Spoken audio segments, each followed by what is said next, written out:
That song, How Can You Not, is such a sweet and beautiful song. And we would love to know, what is your thought behind it, your story behind it? Why is that important to you? No, I actually wrote that song a couple of summers ago. My parents were visiting me in Nashville. My sister and I moved there together 5 years ago. And we moved from the good old Northwest. And in the Northwest, there are no fireflies. But of course, in this part of the country, fireflies everywhere. And so not growing up with them, I just think it's the coolest thing every summer, every year to see them. Well, my dad had never seen fireflies and they were going to be there. My parents were there for a whole week.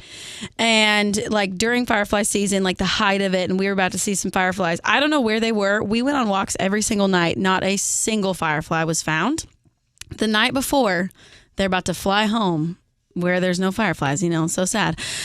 We go for one final walk and we're walking by this field, and I've walked by this field like 100 times and I'd never seen anything like this. It lit up. It looked like stars were in the field, just full of fireflies. And my dad looked over to us and he just said, "How can you not see a creator?" And that's where this song came from. That's so cool. I love that. Well, if you love that song too, then you are going to have a chance to sing it with Leanna in about 8 minutes. We're going to play Finish the Lyric. She has been going through all the lyrics and she's found some tough ones for you. You pick whatever song lyric you want out of How Can You Not.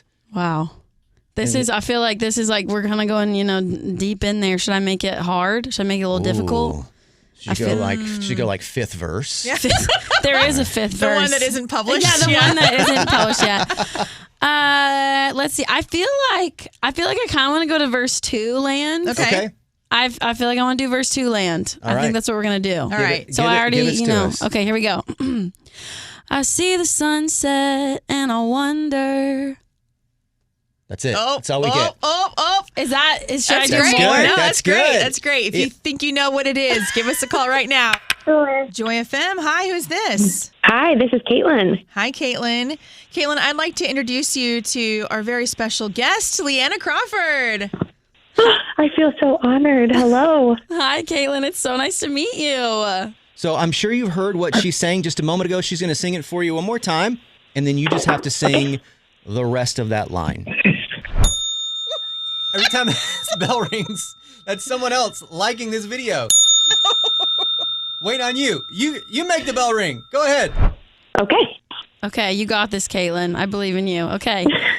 I see the sunset and I wonder if he paints it just for me. Yeah! You're a queen. That was so good. Nice I'll job. be on stage with you tonight, okay?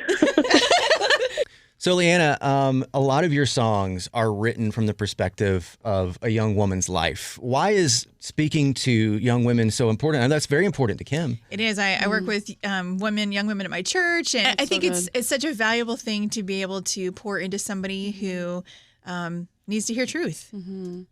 Yeah, I mean, I think it honestly makes me get very emotional when I think about the amount of young people, but especially young girls that haven't had someone speak truth into their lives. Mm-hmm. I think it's like shocking the amount of things that, like the amount of young girls that have not had truth spoken over them. And I've always been very passionate about it. I don't think I maybe identified that quite until like I was in high school, and I literally felt like God called me to do music and specifically called me to like minister and encourage women, like young women. And I didn't even know, because I was like a young woman. I was like, I need encouragement too. And not that I have all the answers, but I think that was like part of it too, is like, I'm so grateful for women that have spoken into my life and encouraged me. And so if I can do that in my music, if I can do that in anything that I say that's encouraging another young woman, then I want them to hear that. I want them to be encouraged by that, because I think it's just so important. Leanna, you are a fellow Washingtonian, like I am. Yes, queen. You grew up on a horse farm. Talk about like what that was like. Oh, I mean, just every day, down the barn, cleaning out horse stalls, horse manure. Not quite as romantic as you would expect, right? No, it was so fun. I mean, I like how cool to grow up with horses, but there's the other side of it that nobody wants to think about. But I mean, like every day, actually surprisingly therapeutic to clean, horse manure. Then no one else talks about that. But it was just an incredible way to grow up. I loved it. So I heard that you enjoyed making up songs around the farm. Yes. Do you remember any of those made up songs and what? Like, could you sing a few for us? Oh, wow. Or a line or anything. Yeah, a line. Wow.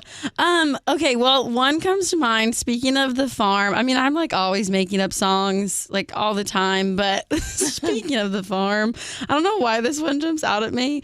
But I don't really remember the story behind it. And it's really not very deep or emotional at all because, we're just chilling out there. But we were, very young and driving around on it's called a rhino, but it's kind of like a gator, like four-wheeler type thing, and that's how we it was like to help us with farm work. So like how we fed the horses. Anyways, that's all that's what we used it for. But one time, I don't even know if my parents know this, but I'm pretty sure we were driving and not maybe fully paying attention. We were just having a good old time, and it's possible that there may have been like another car coming down the driveway and we had to like turn off really quick into the field. And so then I just started singing, it was a head-on collision made by one bad decision. That's all I remember, but that's where that was. So How old were you think, when that one? Oh, dear. My parents will be listen. I think I was probably like 12, maybe. Mm. Yeah. The hits were coming even back then. Oh, yeah, man. They were coming. Yeah. If you're loving this conversation, you're going to love the other interviews with Joy FM artists. Just click below to keep it going.